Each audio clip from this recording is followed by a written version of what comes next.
मैं प्रकाश चंद चौरसिया, रघुनाथ नगर कॉलोनी, 12 पत्थर, सिवनी से। इसके पूर्व हमने वैदिक काल का अध्ययन कर चुके हैं।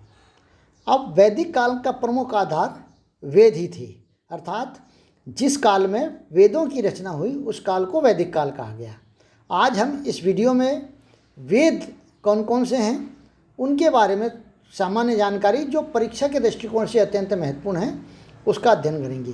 प्रतियोगी परीक्षाओं में कई बार इसके छोटे छोटे प्रश्न पूछे जाते हैं। यहाँ पर हम सामान्य जानकारी के रूप में चारों वेद का बहुत विस्तृत अध्ययन होता है, लेकिन चारों वेदों को एक ही वीडियो में पिरोने का प्रयास मैंने किया है। आशा है कि आपको ये पसंद आएगा। आइए देखें इस वीडियो में हम क्या क्या पढ़ रहे हैं। इस वीडियो में हम देखेंगे वेदों की सामान्य जानकारी। वेदों की सामान्य जानकारी क्या है, इस वीडियो में देखेंगे। वेद क्या है, वेद क्या है, इसका भी अध्ययन हम करेंगे। इसको श्रुति भी कहते हैं, उसका भी अध्ययन करेंगे। वेदों की शाखाएं एवं उनकी विषय वस्तु, वेदों की कौन कौन सी शाखाएं हैं और उनकी विषय वस्तु क्या है, जो चारों वेद हैं उनकी विषय वस्तु क्या है, इसका भी हम अध्ययन करेंगे। ऋग्वेद की सामान्य जानकारी, ऋग्वेद जो सबसे प्रथम वेद माना जाता है, उसके संबंध में सामान्य जानकारी हम पढ़ेंगे। और ऋग्वेद के 10 जो मंडल हैं, 5वें वीडियो में देखेंगे कि ऋग्वेद के जो 10 मंडल हैं, उन 10 मंडल में कौन कौन से ऋषि हैं उनका हम अध्ययन करेंगे। इसके बाद है यजुर्वेद की सामान्य जानकारी क्या है, सामवेद की सामान्य जानकारी और अथर्ववेद की सामान्य जानकारी क्या है, ये हम देखेंगे। और इसके साथ एक सामान्य वीडियो और जो है चारों का, वो भी हम इसमें देखेंगे। तो आइए हम आगे शुरू करें। सबसे पहले वेदों की सामान्य जानकारी। 4 जो वेद माने गए हैं, ऋग्वेद, यजुर्वेद, सामवेद और अथर्ववेद। अब ऋग्वेद की अगर बात करें तो इसका विषय है ज्ञान। ऋग्वेद का उपवेद आयुर्वेद, और आयुर्वेद के प्रणेता धन्वंतरि को माना गया है।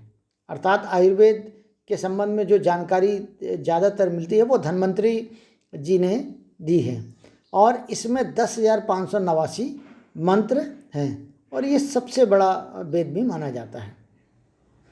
दूसरा है यजुर्वेद, जिसका प्रमुख विषय है कर्म, और धनुर्वेद इसका उपवेद है, और इसके रचनाकार है विश्वामित्र। ये 1975 मंत्र इसमें हैं। तीसरा है सामवेद, इसका जो विषय है वो उपासना है, और इसके जो उपवेद हैं वो गंधर्व वेद, और भरत मुनि गंधर्व वेद के प्रणेता को माना जाता है, और 1875 मंत्र है। ये सबसे छोटा वेद भी माना जाता है। चौथा है अथर्ववेद, जिसका प्रमुख विषय है विज्ञान, और उपवेद शिल्पवेद है इसके प्रणेता हैं शिल्पवेद के विश्वकर्मा जी, और 5,977 इसमें मंत्र हैं। इस तरह चारों वेदों में अगर हम देखें तो 20,416 मंत्र हमको देखने को मिलते हैं। आइए अब हम देखें वेद क्या है, जिसको श्रुति भी कहते हैं। क्यों कहते हैं इसके संबंध में। वेद का दूसरा नाम श्रुति है। श्रुति का अर्थ सुनना। यह माना जाता है कि वेदों का ज्ञान लिखा नहीं गया। हम भले ही ये कहते हैं कि वेदों की रचना वेद व्यास जी ने की है, लेकिन ये माना जाता है कि वेदों का ज्ञान लिखा नहीं गया, वरन सुनाया गया था। और सुनाया गया था तो इसलिए इसको श्रुति भी कहते हैं, क्योंकि ये इसे लिखा नहीं गया, और ये माना जाता है कि वेदों को कोई लिख नहीं सकता। हाँ, उसके बाद जो सुनाया गया उसको लिपिबद्ध भले ही किया गया हो, तो इसलिए इसे श्रुति भी कहा गया है। वेद को श्रुति भी कहा गया क्योंकि इसे केवल सुना गया है। वेद को महादेव जी ने ब्रह्मा जी को दिया था। ब्रह्मा जी ने बाद में जो सृष्टि के सृजनहार माने जाते हैं, उन्होंने 4 ऋषि अग्नि, वायु, आदित्य और अंगिरा, इन चारों को ये वेद दिया, और इसकी जानकारी इन चारों ऋषियों को दिया है शतपथ ब्राह्मण के श्लोक में एवं मनुस्मृति में मिलती है। वेद व्यास जी ने वेदों की रचना नहीं की, वरन उनका संगठन और संकलन किया गया है। और यह भी माना जाता है कि चारों वेद पहले एक थे, बाद में सुविधा की दृष्टि से इनको पृथक पृथक किया गया। यहाँ वेद का अर्थ ज्ञान से है, और यह माना जाता है कि वैदिक सभ्यता के संस्थापक आर्य थे। आगे हम देखेंगे ये चार वेद कौन कौन से थे। तो ऋग्वेद, यजुर्वेद, सामवेद और अथर्ववेद, ये तो हमको वैसे भी सामान्य जानकारी है कि ये चार वेद पाए जाते हैं। अब देखें ऋग्वेद के अंतर्गत क्या क्या है। यह सबसे प्राचीन एवं प्रथम वेद माना गया है, और इस वेद में 10 मंडल, 1028 सूक्तियाँ तथा 10,580 श्लोक हैं। इस वेद में इंद्र की स्तुति का विशेष उल्लेख मिलता है, अर्थात ये माना जाता था कि इंद्र देवताओं के राजा हैं, और इंद्र की स्तुति का विशेष उल्लेख इस वेद में हमको देखने को मिलता है। इसमें इंद्र के संबंध में 250 ऋचाएँ या श्लोक हैं। वेदों की भाषा वैदिक संस्कृत रही है। इस वेद में भौगोलिक स्थिति एवं देवताओं की प्रार्थना स्थिति का वर्णन किया गया है। इस वेद में जल चिकित्सा, वायु चिकित्सा, मानव चिकित्सा, हवन द्वारा चिकित्सा आदि चिकित्सा पद्धति का भी जानकारी मिलती है। इस वेद की प्रमुख 5 शाखाएं हैं: शाकल, वाष्कल, अश्वलायन, सांख्यायन और मांडुकायन। इसकी ये 5 प्रमुख शाखाएं मानी जाती हैं। आगे देखेंगे ऋग्वेद के जो प्रमुख 10 मंडल हैं और उनसे संबंधित ऋषि कौन कौन से हैं। तो प्रथम मंडल जो है, इसके प्रथम मंडल के संबंधित ऋषि हैं मधुपछंदा, दीर्घतमा और अंगिरा। ये माना जाता है कि इस प्रथम मंडल के जो प्रमुख ऋषि हैं वो अंगिरा हैं, दीर्घतमा और मधुपछंदा। द्वितीय जो मंडल है इसके प्रमुख ऋषि है गृत्समद। गृत्समद इसके प्रमुख ऋषि माने गए हैं। तृतीय जो मंडल है, तृतीय मंडल इसके प्रमुख ऋषि है, इससे संबंधित ऋषि हैं विश्वामित्र। और कई बार परीक्षा में पूछा जाता है कि तृतीय मंडल में क्या है। तो तृतीय मंडल में गायत्री मंत्र का उल्लेख देखने को मिलता है। तृतीय जो मंडल है उसमें गायत्री मंत्र का उल्लेख देखने को मिलता है। और चौथा जो मंडल है इसके प्रमुख ऋषि संबंधित हैं जो वामदेव हैं। इसमें कृषि संबंधी प्रक्रिया का वर्णन मिलता है। पांचवा जो मंडल है उसके संबंधित ऋषि हैं अत्रि। छठवां जो मंडल है उसके प्रमुख ऋषि हैं भारद्वाज जी। सातवां जो मंडल है उसके प्रमुख ऋषि गुरु वशिष्ठ।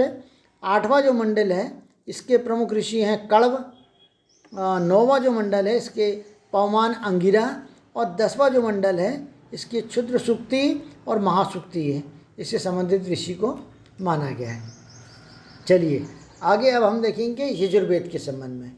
यजुर्वेद का अर्थ होता है यज्ञ। इस वेद में यज्ञ एवं हवन के मंत्र शामिल है, अर्थात यजुर्वेद में जो यज्ञ वगैरह होते हैं और जो हवन होते हैं उसमें जो मंत्र बोले जाते हैं उसका वर्णन यजुर्वेद में हमको देखने को मिलता है। आगे देखेंगे कि यजुर्वेद कर्मकांड प्रधान ग्रंथ है, अर्थात इसमें जो विभिन्न नियम धर्म हैं, कौन कौन से नियम धर्मों का पालन करना पड़ता है उसका वर्णन देखने को मिलता है। इसमें आर्यों के सामाजिक एवं धार्मिक जीवन का सार भी मिलता है। आर्य के सामाजिक और धार्मिक जीवन कैसा था इसका वर्णन भी यजुर्वेद में देखने को मिलता है। वर्ण व्यवस्था का वर्णन भी इसी वेद में देखने को मिलता है। और ये माना जाता है कि पहले वर्ण व्यवस्था कर्म के आधार पर थी, अर्थात जो जैसे कर्म करता था उसके हिसाब से उसका वर्ण निर्धारित होता था। पूजा पाठ करने वाला ब्राह्मण कहलाता था। क्षत्रिय जो राजपाट संचालित करते थे वो राजपूत कहलाते थे या क्षत्रिय कहलाते थे। इसके बाद जो व्यापार करते थे वो वैश्य कहलाते थे। और इन तीनों वर्णों की जो सेवा करते थे वो शूद्र कहलाते थे। लेकिन कालांतर में जो वर्ण व्यवस्था है वो जातिगत हो गई। कर्ण आधार पर ना होकर बाद में फिर जातिगत हो गई, अर्थात ब्राह्मण का पुत्र ब्राह्मण ये माना जाता है। इसका पाठ करने वाले ब्राह्मण को अर्घ्य कहा गया है। क्या कहा गया? अर्घ्य कहा गया है। 1 नंबर के प्रश्न में कई बार ये पूछा जाता है। यजुर्वेद के 2 भाग हैं, कृष्ण यजुर्वेद जो गद्य में है और दूसरा है शुक्ल यजुर्वेद जो पद्य में है। यह एकमात्र ऐसा वेद है जो गद्य और पद्य में दोनों में है। 1 नंबर के प्रश्न में कई बार ये पूछा जाता है कि चारों वेदों में कौन सा ऐसा वेद है जो गद्य और पद्य दोनों में है। तो यजुर्वेद ही एक ऐसा है जो गद्य और पद्य दोनों में हमको देखने को मिलता है। पतंजलि द्वारा यजुर्वेद की 100 शाखाओं का उल्लेख किया गया है। यजुर्वेद की कितनी शाखाओं का उल्लेख है? 100 शाखाओं का उल्लेख है, और किंतु वर्तमान में इनकी केवल 6 शाखाएं ही उपलब्ध हैं। इनमें 4 जो शाखाएं हैं वो कृष्ण यजुर्वेद की हैं, और 2 जो शाखाएं हैं वो शुक्ल यजुर्वेद की शाखाएं यहाँ हमको देखने को मिलती है। और आगे हम देखेंगे अब सामवेद। सामवेद में ऋग्वेद की ऋचाओं का संगीतमय रूप है, अर्थात सामवेद को अगर हम संगीत का जनक भी कहें तो अतिशयोक्ति नहीं होगी। सामवेद गीतात्मक अर्थात गीतों के रूप में है, और 1875 मंत्रों में इस वेद में 99 मंत्रों को छोड़कर शेष मंत्र ऋग्वेद से लिए गए हैं। इसमें कितने मंत्र लिए गए? 99 को छोड़ दें तो शेष मंत्र जो है वो ऋग्वेद से लिए गए हैं, अर्थात ऋग्वेद के जो मंत्र थे उनको ही गीतात्मक रूप में इनका उल्लेख मिलता है। इसमें सविता, अग्नि एवं इंद्र देवता के बारे में जिक्र है। सामवेद का पाठ करने वाले ब्राह्मण को उद्गाता कहा जाता है। 1 नंबर के प्रश्न में कई बार पूछा जाता है कि सामवेद का पाठ करने वाले ब्राह्मण को क्या कहा जाता है? तो उद्गाता कहा जाता है। सामवेद चारों वेदों में आकार की दृष्टि से सबसे छोटा है। 1 नंबर के प्रश्न में कई बार भी पूछा जाता है कि सबसे बड़ा वेद कौन सा है? तो सबसे बड़ा वेद है ऋग्वेद है, और सबसे छोटा वेद कौन सा है? तो सामवेद सबसे छोटा वेद है। किंतु एक विशेषता है इस सामवेद की कि इसमें सभी वेदों का सार रूप देखने को मिलता है। इस वेद को संगीत का मूल भी माना जाता है। संगीत की उत्पत्ति अगर मानी जाती है तो इसी वेद से मानी जाती है। आधुनिक भारतीय संगीत और कर्नाटक संगीत में जो सरगम है, सा रे गा मा पा धा नी, ये स्वरों का जो क्रम है इसी से लिए गए ऐसा माना जाता है। सामवेद के 2 भाग हैं, आर्थिक एवं गान। इसकी 100 शाखाओं की जानकारी मिलती है, किंतु वर्तमान में केवल 13 शाखाओं का ही पता चल पाया, अर्थात 87 शाखाओं के बारे में आज भी जानकारी नहीं है। इसमें ज्ञान योग, कर्मयोग एवं भक्ति योग का अनुपम संयोग है, इसलिए इसे इन तीनों योग की त्रिवेणी भी कहा जाता है। तो ये सामवेद के संबंध में सामान्य जानकारी है। आगे है अथर्ववेद। भाषा स्वरूप के आधार पर यह माना जाता है कि इस वेद की रचना सबसे बाद में हुई। कुछ विद्वानों का मानना यह भी है कि इस वेद की रचना अथर्वा ऋषि के द्वारा की गई, इसलिए इस वेद का नाम अथर्ववेद रखा गया। और कुछ कहते हैं कि अंगिरा के द्वारा इसका किया गया है, तो अंगिरा भी इसके संबंधित ऋषि हैं।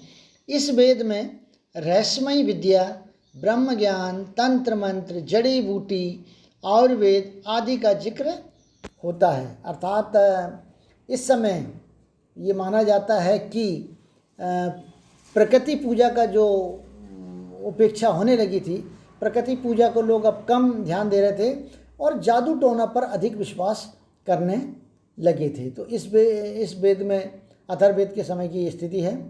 इसमें 20 अध्याय में 5687 मंत्र हैं जो 8 खंडों में विभाजित हैं।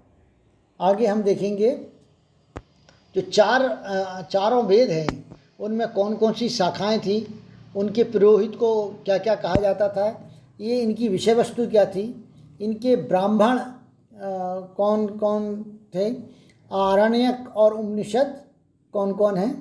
तो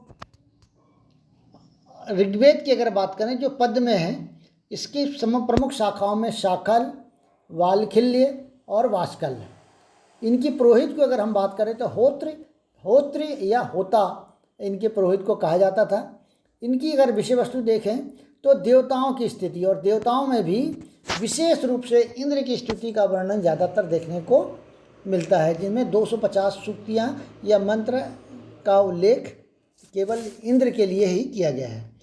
ब्राह्मण की अगर बात करें तो ऐत्रेय या कौशिकी ब्राह्मण माना जाता है। आरण्यक ऐत्रेय या कौशिकी और उपनिषद भी ऐत्रेय या कौशिकी। तो ये है। यजुर्वेद की बात करें जो गद्य और पद्य में दोनों में है, 1 नंबर के प्रश्न में पूछा जाता है। इसकी भी 2 भाग हैं, एक शुक्ल यजुर्वेद और दूसरा कृष्ण यजुर्वेद। और शुक्ल यजुर्वेद जो है इसके शाखाएँ हैं काण, माध्यनिधि और वाजसनेयी। और कृष्ण यजुर्वेद की अगर हम बात करें तो काठल और वपिकल और मैत्रेय और तैत्तिरीय। पुरोहित की अगर बात करें तो अर्घवयी और अर्घवयु ये यज्ञ है। विषय वस्तु की बात करें तो याज्ञिक कर्मकांड अर्थात पूजा पाठ और उनके जो यज्ञ वगैरह होते थे उनके कर्मकांड पर ये इनकी प्रमुख विषय वस्तु है। साथ ही बलिदान प्रथा का भी जानकारी इस संबंध में इनके द्वारा दी गई थी, अर्थात कर्मकांड जो किया गया था उसमें बलिदान देने की भी जो प्रथा थी इस यजुर्वेद में उसका वर्णन है। शतपथ, मैत्रायणी और तैत्रेय इसके ब्राह्मण हैं को कहा जाता। और बृहदारण्यक और मैत्रायणी और तैत्परेय इसके प्रमुख आरण्यक हैं। और बृहदारण्य, तैत्तिरीय, कंठ, ईश और श्रेष्ठपर, मैत्रायणी और महानारायण इसके उपनिषद हैं। सामवेद की अगर बात करें जो पद में है इसकी प्रमुख शाखाएं हैं कौथुम, राजनी और जैमिनी। इसके पुरोहित को उद्गाता कहा जाता था। कई बार परीक्षा में पूछा गया है कि सामवेद की पुरोहित को क्या कहा जाता था, तो उद्गाता है। और इसकी विषय वस्तु अगर हम देखें संगीत और गायन, जैसे मैंने पहले बता चुका था कि संगीत की उत्पत्ति सामवेद से ही मानी जाती है। तो और जो सरगम है वो इसी के आधार पर रखा गया है। तो ये संगीत और गायन ही इसकी विषय वस्तु थी। ब्राह्मण, जैमिनी, पंचविश, ताडव, महा। और आरण्यक की बात करें तो छंदोग्य, जैमिनी और तावलकार। और उपनिषद भी इनके छंदोग्य, जैमिनी और कैन इनके उपनिषद रहे हैं। चौथा जो है वो अथर्ववेद जो गद्य में है। इसकी प्रमुख शाखाएं की अगर बात करें तो शौनक, पिप्लाद। इसके जो पुरोहित है उनको ब्राह्मण, ब्रह्म या ब्राह्मण कहा जाता है। और ये इसकी विषय वस्तु मूल रूप से जादू, टोना, भूत, पिशाच, वशीकरण, औषधि, कृषि इसकी प्रमुख विषय वस्तु अथर्ववेद की मानी गई है। इसके जो ब्राह्मण थे उनको गौपथ कहा जाता। आरण्यक इसमें कुछ नहीं है। मांडुकी और प्रश्व और मुंडक इसके प्रमुख उपनिषद माने जाते हैं। आशा है कि आपको ये जो वीडियो है वो ज्ञान की दृष्टि से और परीक्षा की दृष्टि से बहुत अधिक महत्वपूर्ण आपके लिए होगा। छोटे छोटे जो प्रश्न इसमें से बनते थे उन्हीं को लेकर चारों वेदों को, जो चारों वेद काफ़ी विस्तृत होते हैं, तो चारों वेदों को एक वेद में पिरोने का प्रयास किया है। आशा है कि आपको ये पसंद आएगा, और पसंद आए तो लाइक करिएगा, सब्सक्राइब करिएगा, ताकि आने वाले वीडियो आपको सहजता से प्राप्त हो जाएं। और अपने अन्य मित्रों को भी सेंड करिएगा ताकि वो भी इसका लाभ उठा सकें। धन्यवाद।